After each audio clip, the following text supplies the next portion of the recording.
From the banks of Dewey Lake, it's the Dewey Pod Monster.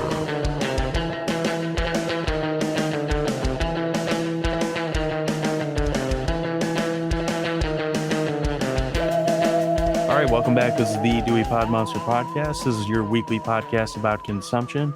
And with me this week is the host of the Dewey Pod Monster podcast. His name is Sean. This week we have a special guest with us. His name is David Weiner, and he's the director of the films In Search of Darkness, both part 1, 2, and 3. He's also the director of the film In Search of Tomorrow and the upcoming 90s horror documentary. We're going to get right into it. Here's our talk with David Weiner.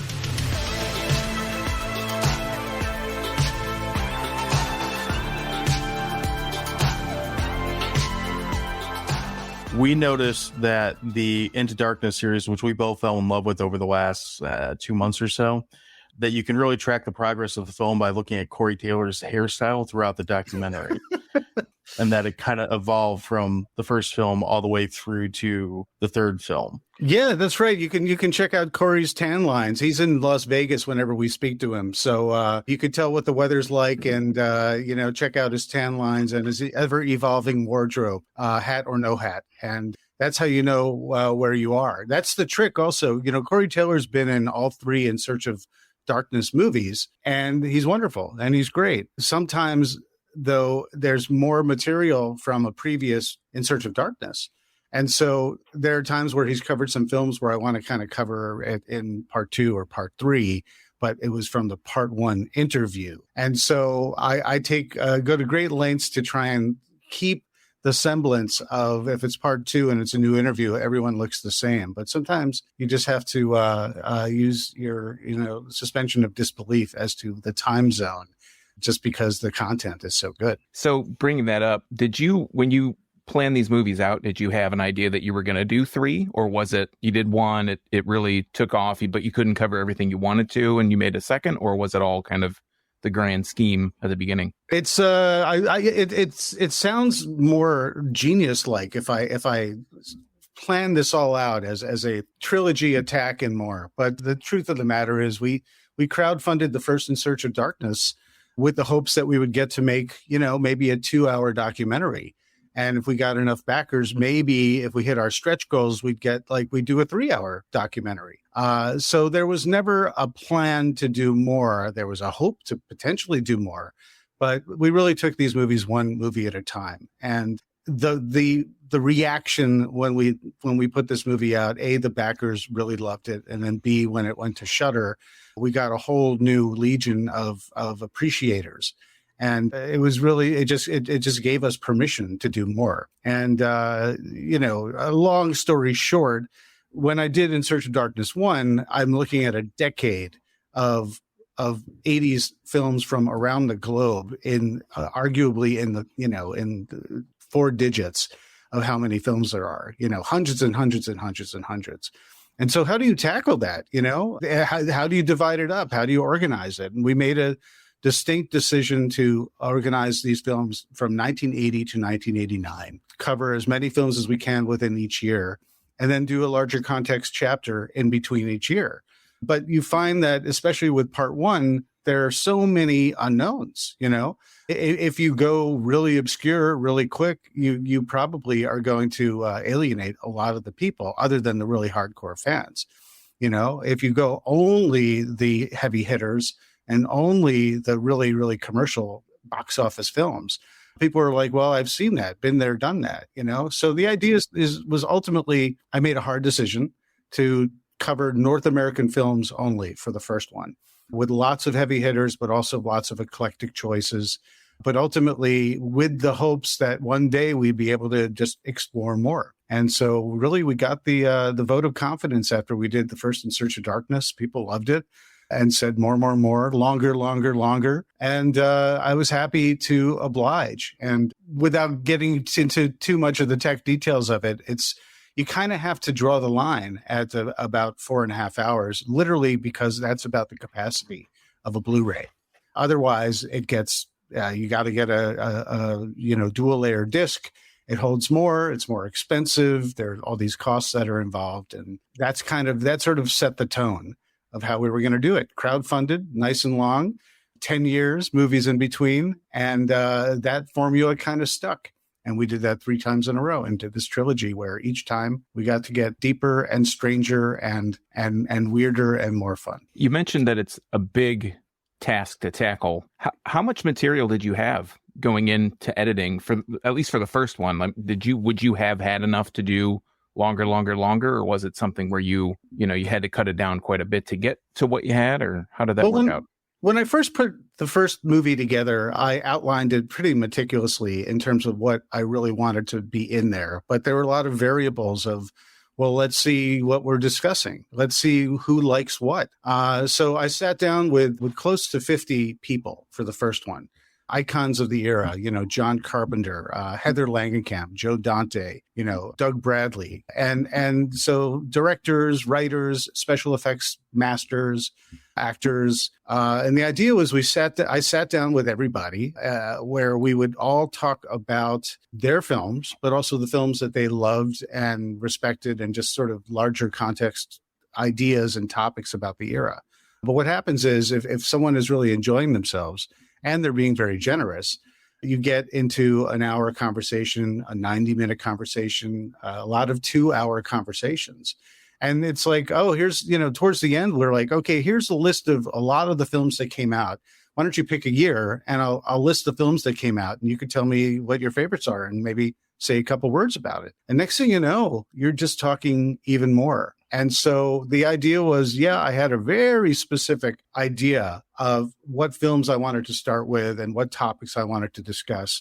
But inevitably you hit tangents and you go into rabbit holes. And I'm like, oh my God, you love that film and you know a lot about that film.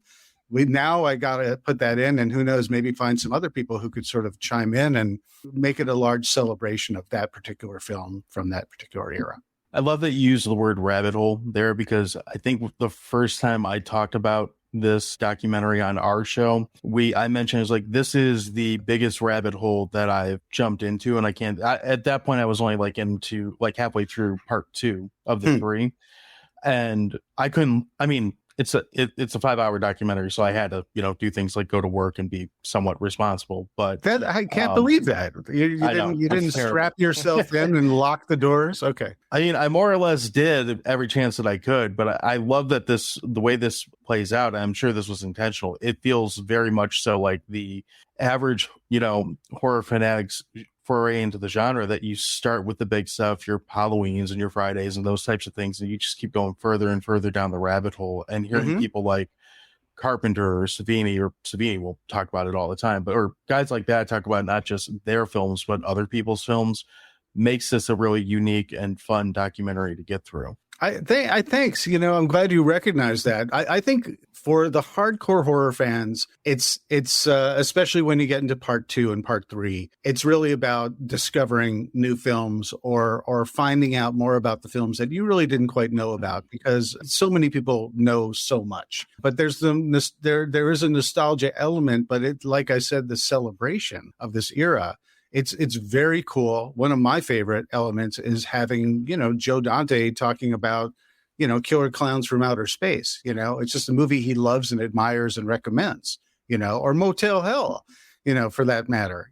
Sure, he could talk about The Howling and he could talk about Gremlins, and we talked about The Burbs, but to have him just talk about the stuff that he loves and being the just absolute film historian that he is, it's tremendous added value. And just to have a numerous people that you're used to hearing them talk about their own projects. But when you hear them talk about stuff that they love, just having John Carpenter say, Texas Chainsaw Massacre was my favorite movie of the 70s. That's fun to hear. And it's fun to think about. It's fun to pursue. But these movies are ultimately made for both newbies and heavy hardcore horror fans. And so no one will ever be entirely happy, because there's always going to be the titles that got away. There's always going to be like, well, you need to spend more time on this film because I love it more. And there's always I don't care about that film, so let's get on with it, move on to the next. But the idea ultimately about this whole project, if you really think about it, is putting all of these movies on an even playing field, where we can show appreciation for the good, the bad, and the ugly, and what people love about it, but more than just that was awesome, that was awesome. You'll hopefully learn a couple of factoids, and if you could actually talk to the person who was on camera or behind camera or even did craft service, but they were there, you know. I mean, Gail Ann Hurd was a PA on Humanoids from the Deep, you know. So think about that, you know. It just would be cool to have her talk about only that experience and not, you know, Terminator or Aliens or anything like that. It's just so much available out there. And to have these people agree to sit with us and talk about it is just, it's a treat for us who make these films at Creator VC, and for all the fans who have been so enthusiastic about it. You kind of mentioned it, but one of my favorite things, especially in part 3, because my kind of, I don't know, wheelhouse are those direct to video or the video store movies that you would find. I love that you have this wall basically of all the different movies, all the covers, and you'll zoom by or you'll zoom up to one and you'll see one next to in the periphery of the one you're going to talk about. And you're like, man, I hope they talk about that. How did you pick the movies that you talked about? Was it mostly what the guests that you had wanted to talk about, or were there specific movies in some cases where you were like, we have to talk about X movie? Well, just a quick aside about the wall of posters. That conceit was something that I wanted to do from the very beginning, because I knew that I could not do all of these films, especially in part 1. So while exciting and or frustrating and or makes you feel like you're walking down the aisles of a video store, the idea, at least for me in terms of my intention, was to show everyone that these other movies exist and they're out there and there's so much more. And we're just going to get a cross section of what we can get. But here's more. And you could find it, whether it's on the wall of posters, or if you look in the end credits and you look at, you know, all the stuff that we credit, and especially all the posters, that they're all listed in the credits. I don't know if anyone's given that thought, but a lot of people are like, slow down. I want to, you know, take notes, so I don't want to miss a film. Well, you can go in the end credits and there's just like a plethora of insane movie titles that you can also go year by year based on their US release. But to answer your question, there are we start out saying we really want to get a certain cross section of films that we want to talk to. We want to talk to filmmakers, especially in part 2 and part 3, that are more international filmmakers, like, you know, getting to go to Japan and to talk to Shinya Tsukamoto. And he doesn't even speak very good English. You know, my Japanese is terrible, but being able to include him, yet we'll just have subtitles and have him talk about, you know, Tetsuo. That is just an absolute dream to me. But there are some other films where it's like, you know, if you have someone and they're right in front of you, some films that I might have wanted to cover, I find I don't have room for it, because I figure if I have, you know, Caroline Williams, of course she's going to talk Texas Chainsaw Massacre 2. But listen, she was also in Stepfather 2, you know, talking about how, you know, she found an untimely demise. You know, that's important. Why not include that, you know? So I think the movie kind of takes some maybe obvious left turns. If you see someone there, you're like, oh, I wonder if they're going to talk about the less obscure stuff, you know? Like I talked about Joe Dante and The Burbs earlier. You know, The Burbs might not be such an obvious choice for In Search of Darkness, but there's most definitely horror elements, and you change the music of that movie, and that's a horror film, you know?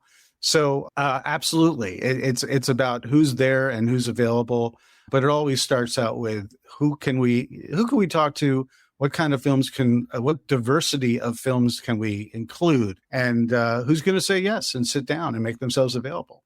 And so many people we ask and they politely decline, or, you know, it's crickets. Just because we're In Search of Darkness, by the time we get to part 3, that doesn't mean people are necessarily interested in sitting with us, or they are, but we could just never make the stars align. So, you know, lastly, I'll say about it is that we also have to just draw a line with how many people are in these movies. Otherwise, there's so many people, there's so many movies, we could go on forever.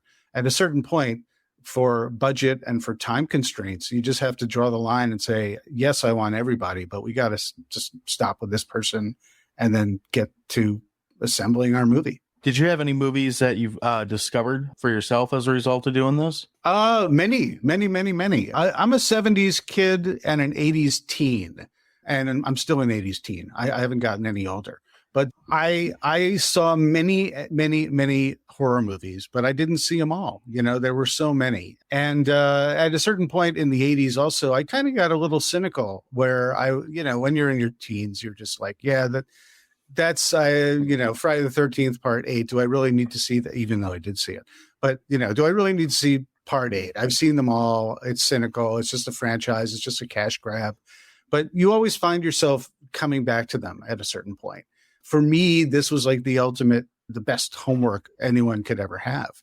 It was my job to say, oh, I need to either watch this for the first time or revisit it.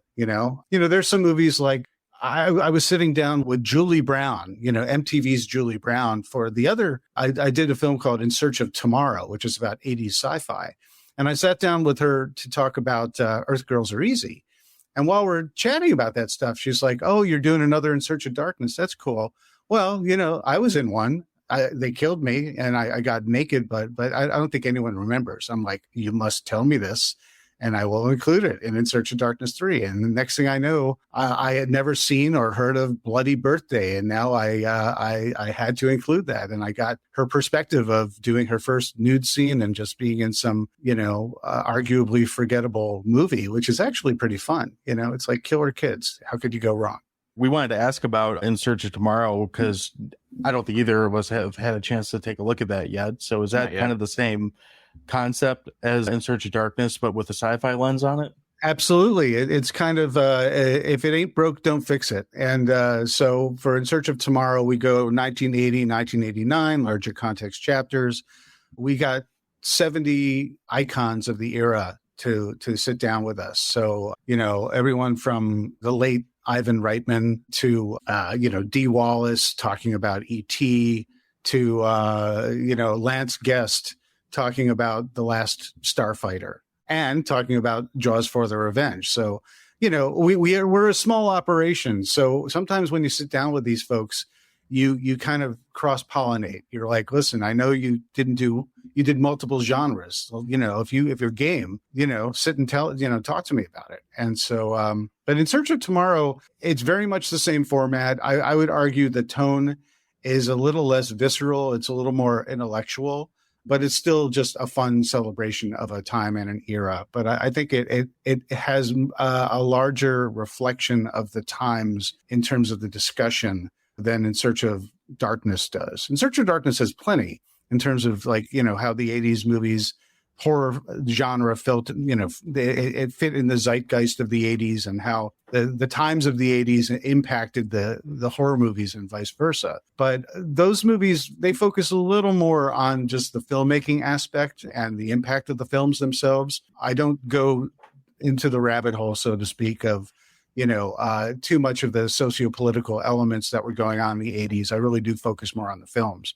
Whereas In Search of Tomorrow, there's a little more of a balance there. I feel like that almost comes along with the genre, though. Yeah, it's the era. It's still the Cold War, growing, like I said, because I grew up in that era. That was an era where we lived on it. It was war games on a daily basis. We went to play our video games. Computers were new, and one kid would hack into the wrong place, and next thing you know, it's thermonuclear war or the threat of it, but I kind of joke, but I don't. It's very true that we all did live in a world where we thought, well, if there's a nuclear war between Russia and America, we'll all just be, blown to bits in an instant and we won't feel it. Not that we want to have it. We were clueless, but you've got TV shows like the TV movie The Day After, directed by Nicholas Meyer, who of course directed Star Trek, Wrath of Khan, and so many other films. That turned it into a much more realistic situation where we're just like, oh, that's the reality of what's going on. And that's way more scary that we're all going to just be stuck in a nuclear winter, and I'm reading books like, On the Beach by Neville Shute and, about people in Australia waiting for, a wave of nuclear fallout to get them eventually. And they're living out their last days. This is obviously we were talking horror, but now I'm talking real horror. So it's real horror. Right. But, I really enjoy doing In Search of Tomorrow because so much of that permeated the movies that were meant to be escapism. Yet on the same other side of the coin, but it's the 80s coin. You know, the 70s was all about sort of post-apocalyptic nightmare fuel, whereas Star Wars and Close Encounters come along, and all of a sudden you've got this amazing optimism, and the hero wins rather than the hero dies at the end or finds out that they're on Earth the whole time, you know, and damn you, you dirty apes, you know, that kind of stuff. So there was plenty to just enjoy and escape to. And, you know, Mad Max was not as depressing as you would think, because it really felt like so far in the future that we were never going to be, you know, in a world like that. But, you know, now 40 years later, you know, the jury's out. We're trying to catch up. So let's talk about puppies and kittens and, you know, fun thing. Well, just one last dark kind of thing. Have you seen the movie Threads? Yeah, a long time ago. Which is pretty much the British version of The Day After. Yeah, but yeah, you brought that up. I immediately thought of that. Yeah, and so I cover, not in depth, but I do reference Threads. But we do talk a little bit more about The Day After, because having Nicholas Meyer just to talk about Star Trek, you know, and Time After Time, even though that was 1979, it was really interesting to hear his take on making that movie. That it was the most watched TV movie ever on television at the time, and it was so influential. It even changed Ronald Reagan's mind about, you know, what the impact of something like this would have, rather than, you know, I think he felt like we did, you know, oh, it's all just a big flash and we're all gone and he'll be in his bunker and you know, he'll just watch old cowboy movies. But it changed his perspective. Does that movie have Jason Robards in it? Yes, it does. Like he's like the elder. Yep. And it's got a young Steve Guttenberg before he was, you know, right on the cusp of doing, you know, everything from Police Academy to Cocoon and Short Circuit and that kind of stuff. Yeah, I think I remember watching that, and I think there was like this probably early pandemic, like post-apocalyptic kind of theme going on here at my house. Well, that fell into that. That movie, I saw it like so many when it first was on television, and at school, the teachers made a day of it. You know, they're just like, all right, everyone watch this tonight and we'll talk about it tomorrow. And it was a really big deal. And it's funny, the kind of my takeaway, other than just the doom and gloom and giant explosions while people are stuck on the freeway, you know, and turn into, you know, flash skeletons, was Steve Guttenberg taking, you know, walking, like limping along with all these people in a makeshift triage area. And he takes off his hat, and he's a young guy and he's bald because he's lost his hair due to radiation poisoning. And that really stuck with me. It was just like, I think that's what we're really in for, you know, when it comes down to it. Yeah. But back to the puppies and the kittens. Who are some of the best guest interviews that you had going through the process of making In Search of Darkness? And are you willing to tell us anyone who might have been difficult to work with in the process? Difficult. Yeah, you don't have to rag on anyone if you don't want to. So yeah, no, I won't name names. Here's the thing. There's no real tea in terms of difficult people, because everyone was already sold on the idea of sitting down with us to talk about their stuff.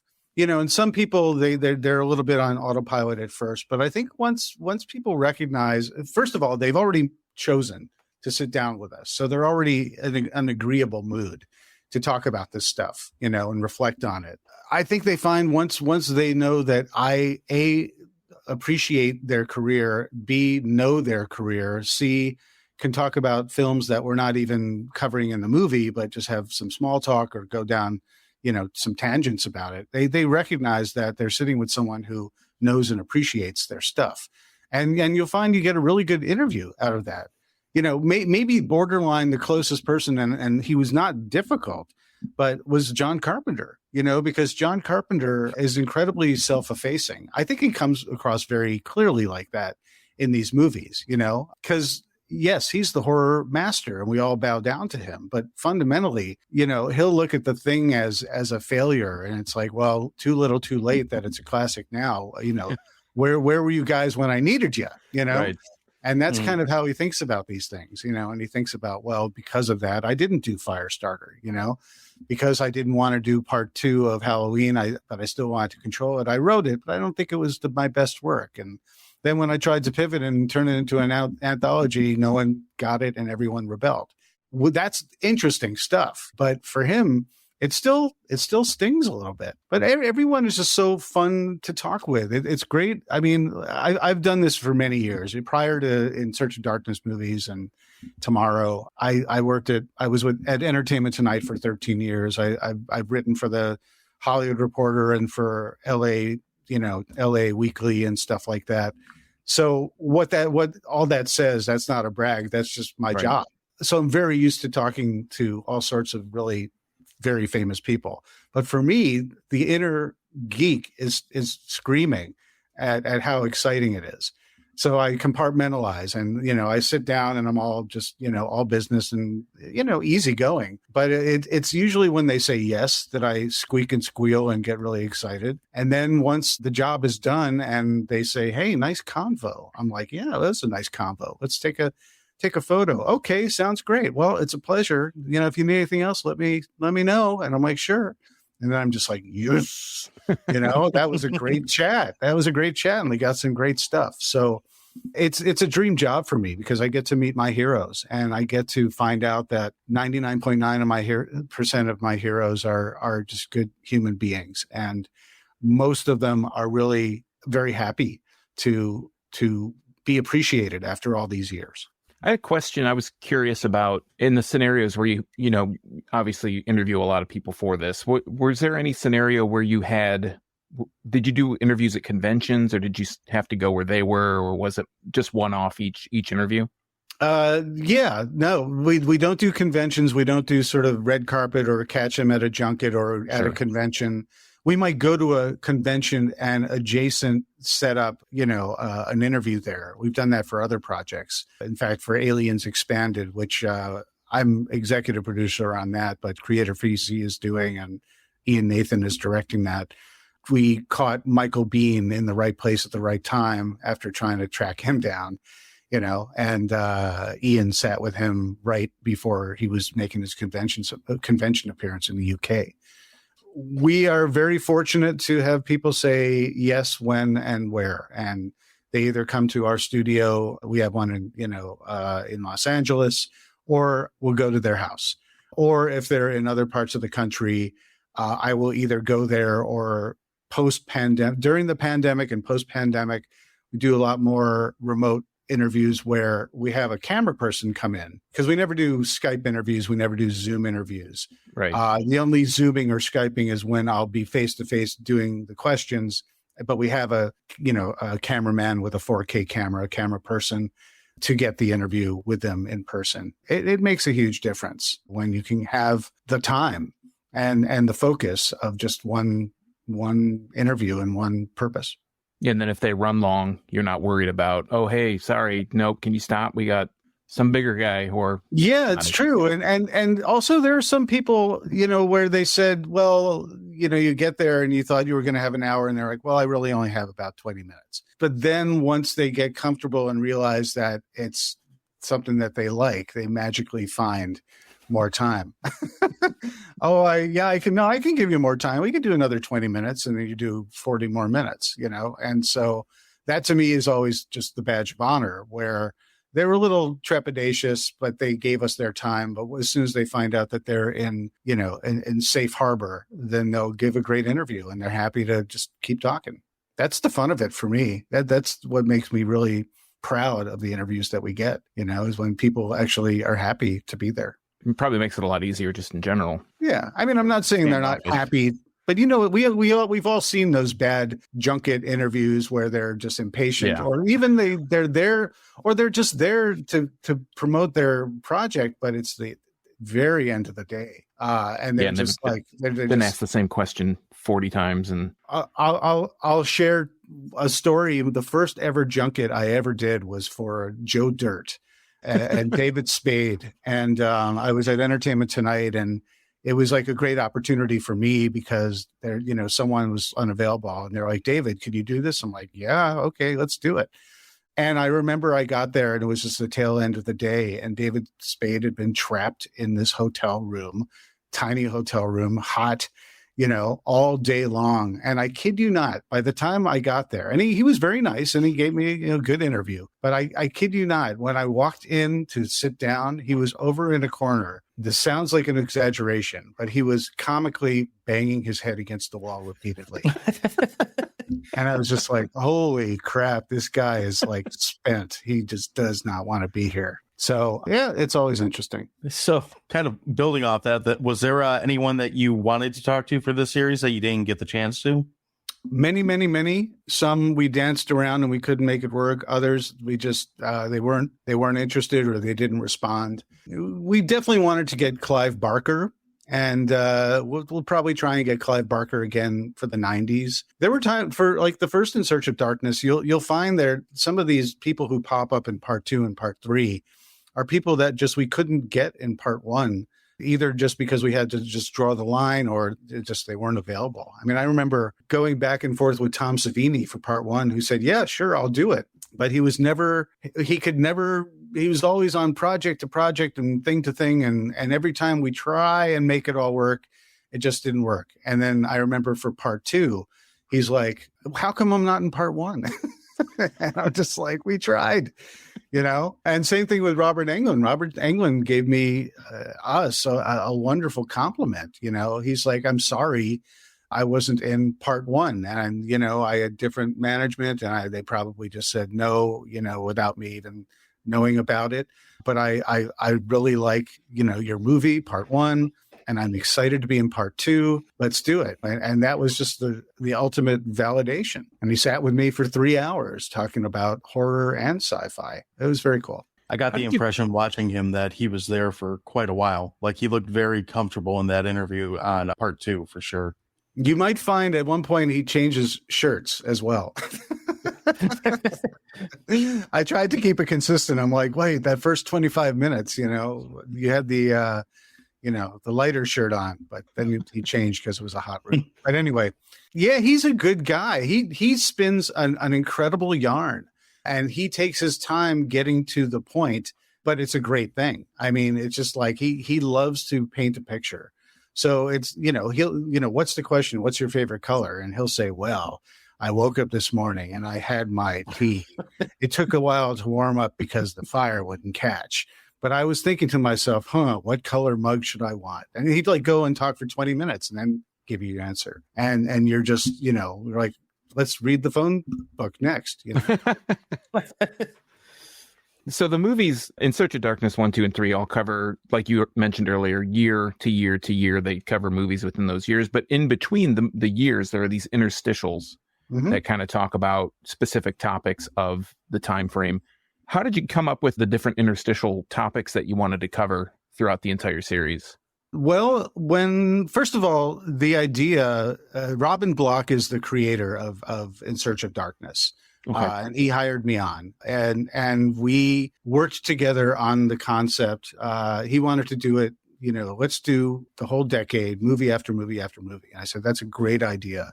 But there's so many, in terms of organization, there's so many other topics to special effects, scream queens or final girls, if you want to call them that, which, some people don't like either now. But, music and the soundtracks, fandom, there are just so many things to cover. And I'm just only talking about part 1. We just kept on going down into more and more eclectic things, video games, Italian horror, Japanese horror, or Asian horror, all sorts of cool stuff, even like gateway horror. That's one of my favorites in part 3 is talking about horror it kind of lurks in other genres, but it's not considered horror. Yet you watch, Willy Wonka and the Chocolate Factory and, it's almost like a slasher setup, but even more so, like they get on, all these kids are just taken out one by one. And then they get on, the boat ride from hell on the Chocolate River. And it's like, I even remember watching that as a kid saying, what the hell is going on? So yeah, I just said, listen, there's so many things that I want to do, break it up into chapters in between these year, I think is a good sort of palate cleanser and provides context. And so, you could see the progression of how the films evolved or didn't over the course of a decade, but you could also now see how they were having an impact, what people were going for, just find out more. And I think it provides a lot more context to when you go down the list each year. You start thinking about those practical effects. It wasn't until, American Werewolf in London and The Howling that people said, I want that. Can I have that as well? And that would impact so many other films and just put Rick Baker and Rob Bottin in demand. And Tom Savini was going down his own path, but he was incredibly in demand as well. Someone like Greg Nicotero or Mark Sjostrom on Evil Dead movies and Creepshow and so on, just either learning from masters or, carving their own path, Phantasm. It ends up me just name dropping all these titles.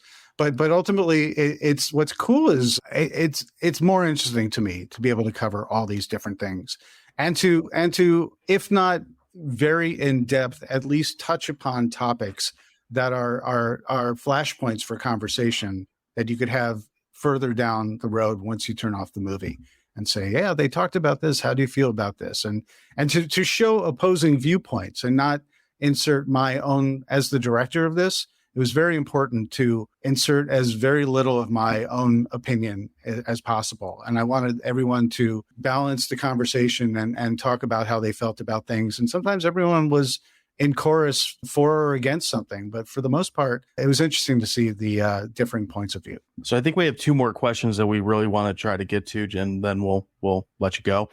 I'd be interested to know about how you feel about current horror movies. I know you got, and the second question will be about the 90s and that series coming up. But there's been, a lot of people say there's been a resurgence of horror since last year specifically, which I feel lukewarm about. Be interested to know how you feel about the current generation of horror and where horror is at as a genre right now. I just saw The Boogeyman today. Stephen King's The Boogeyman. And prior to that, I think, what did I see? Evil Dead Rise was the one I saw before in terms of just like in the theatrical stuff. Maybe there's something in between. Has there been something notable in between? I see a lot of movies. Renfield came out around. I saw Renfield and I loved it. I loved Renfield. Renfield. I love Nick Cage and anything. So. Yeah. Renfield to me had very much Evil Dead 2 DNA in it in terms of the blood and the comedy. And I really loved that. I really connected with that. Horror, I loved Barbarian. I loved Smile. Those are kind of the go-tos that a lot of people are saying and the A24 stuff. There's plenty out there. Horror you could do for a very low budget and get a handsome return on your investment more often than not. And a lot of the streaming issues that we're experiencing now and streamers are sort of really trying to figure out their identity now that, it's almost like the .com boom and bust.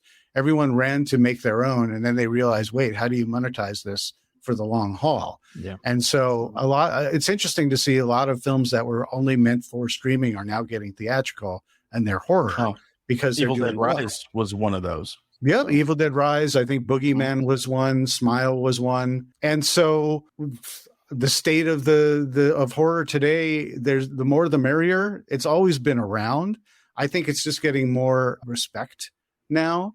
Arguably, we the three of us are sitting in the people who are listening to your podcast about horror. We are in a bit of a vacuum because we all laud the horror genre and love it and support it. And we don't love everything, but we still love horror and we still want to check it out.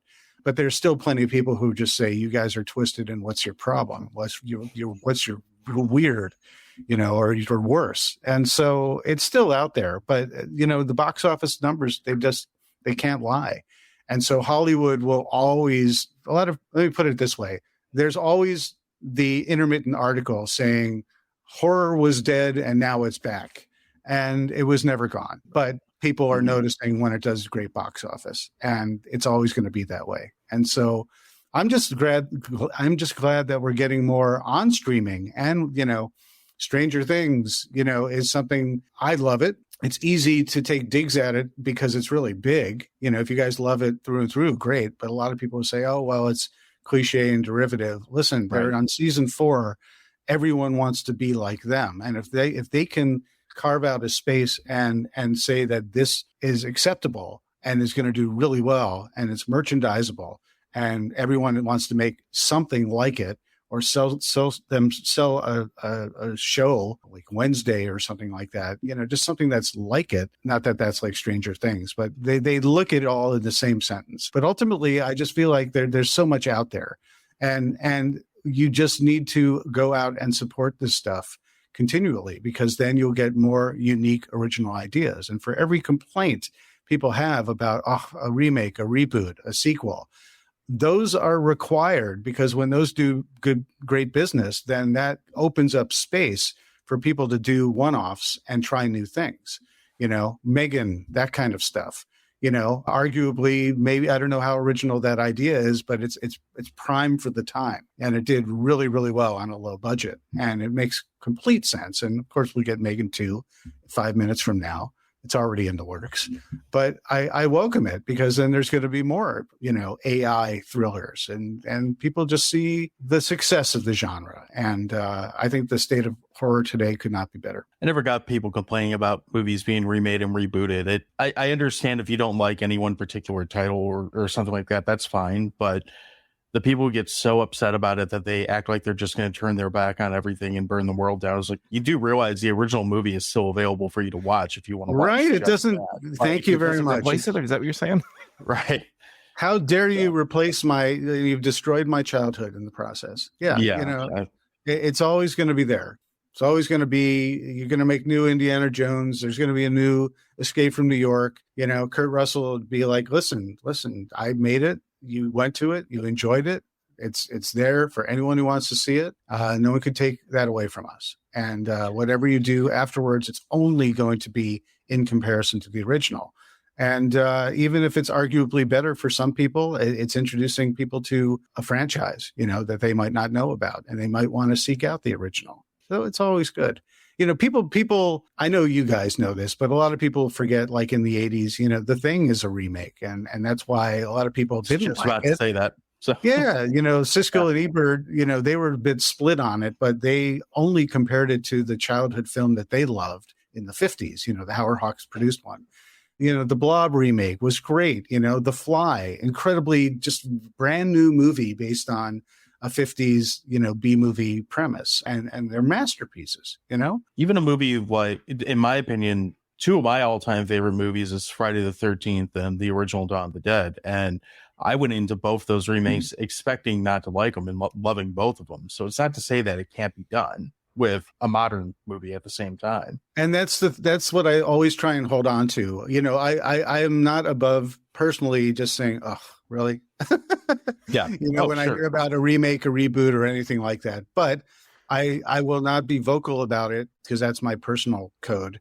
And I reserve judgment until I see it, because that's what people said about these movies that we're raving about. Tom Savini redid Night of the Living Dead, and it's a great movie. It's really, really good. Supremely underrated movie.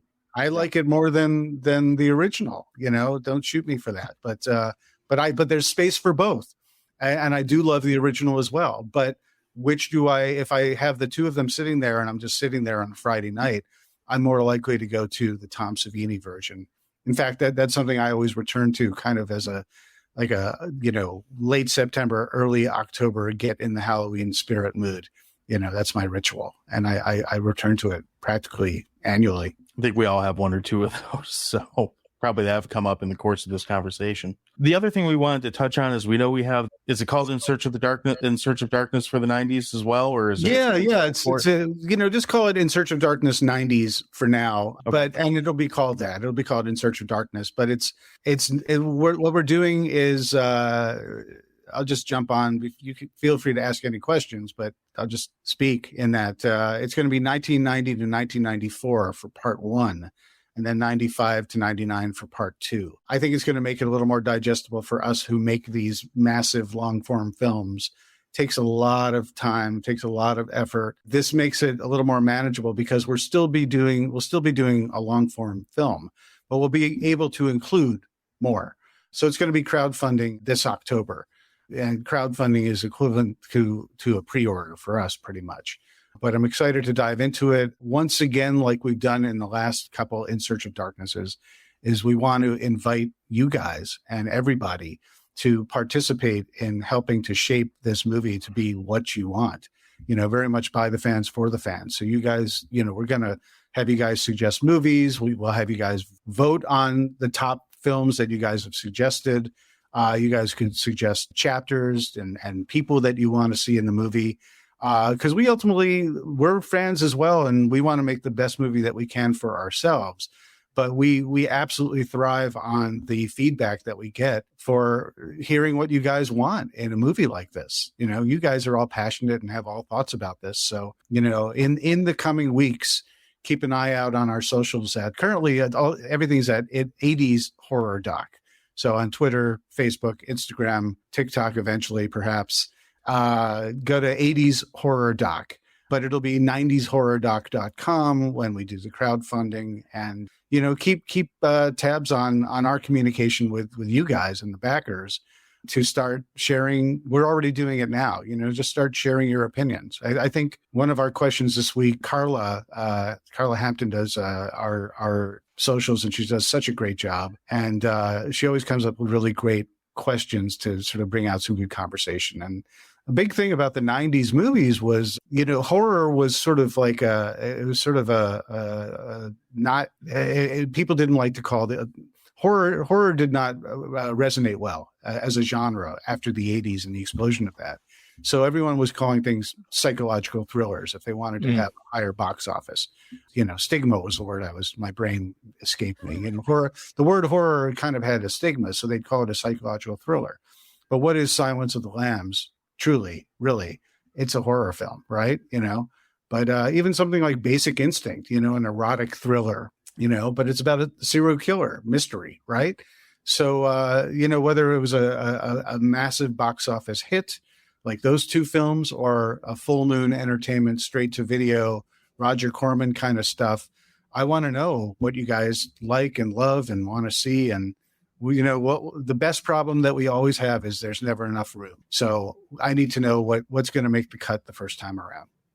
Awesome. It's great. So yeah, look forward to it. Excellent. Sean, do you got anything you want to add on before we start wrapping on this? No, I just wanted to tell David, this has been a really great talk. The three movies I love them. I mean, I love being able to watch something, have people talk about movies that, number one, that I love, and then some movies that I've never heard of. So it opens the door, like we were talking earlier, you're writing names down, or you're searching online, where can I watch this? There's all these movies and so little time. So I really enjoyed Thanks. You should, I don't know if you guys have done it. If you go to 80shorrordoc.com, you scroll down and there's a tab. Oh gosh, I'm going to forget what the tab is called now. Chart, maybe?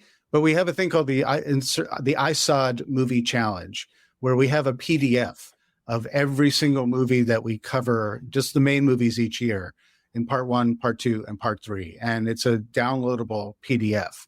Oh, and you could use it as your little handy checklist to see how many you've seen and how many you still need to see, or just to be like, what did they cover? Which year? What was that one? Or gosh, what else can I pursue this time around?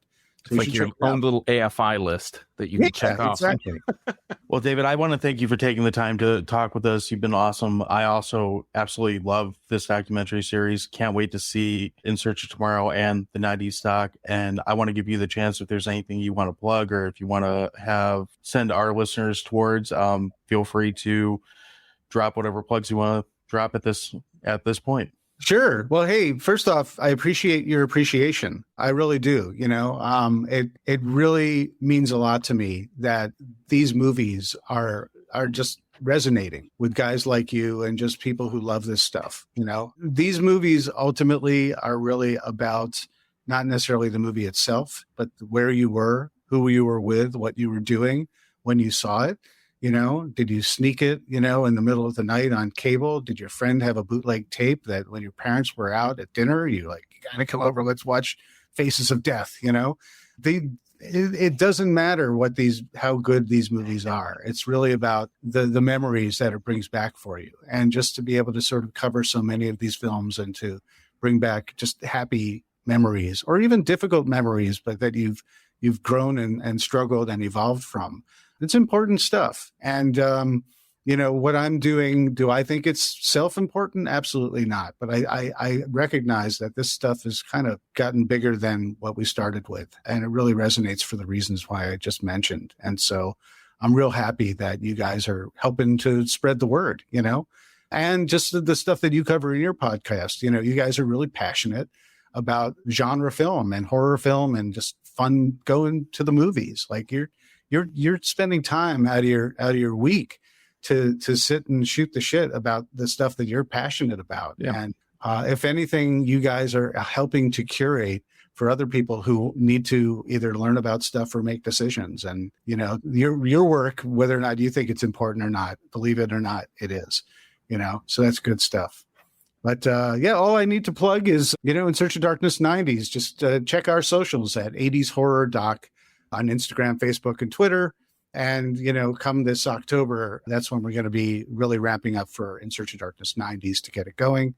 And my personal Twitter is Tiki Ambassador. And I also have my own site, itcamefromblog.com. So you can get that on Twitter as well. So at It Came From Blog on Twitter, Facebook, Instagram. Too many social media things.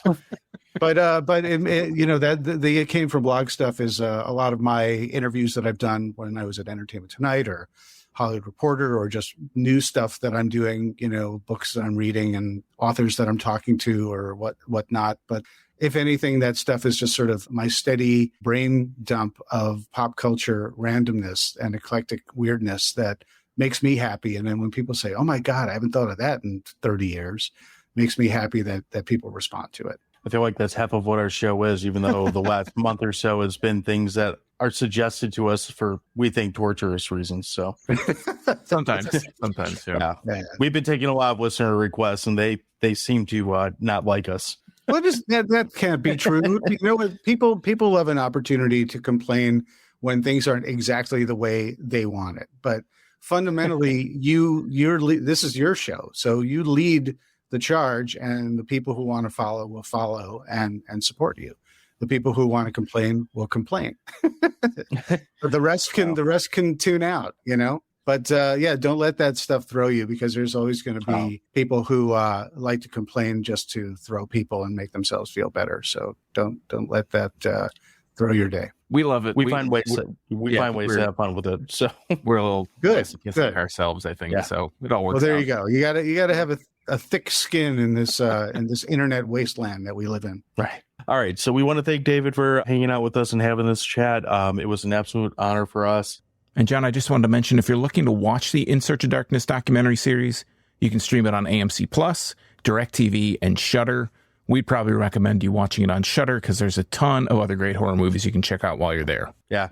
In the meantime, we ask, as always, that you follow us on our socials. We are at Dewey Podmonster on pretty much everywhere you can find us. Of course, we want to reiterate and ask that you follow David at 80s Horror Doc, and make sure to keep up on anything they have coming up. Always worth checking out. And then, Sean, where can people find you? Yeah, if you're interested in Michigan craft beer, you can find me talking about Michigan craft beer at youtube.drafttherapy.com. You can also find me on all the social media networks at Draft Therapy. All right, until next week, have a great weekend. Cheers.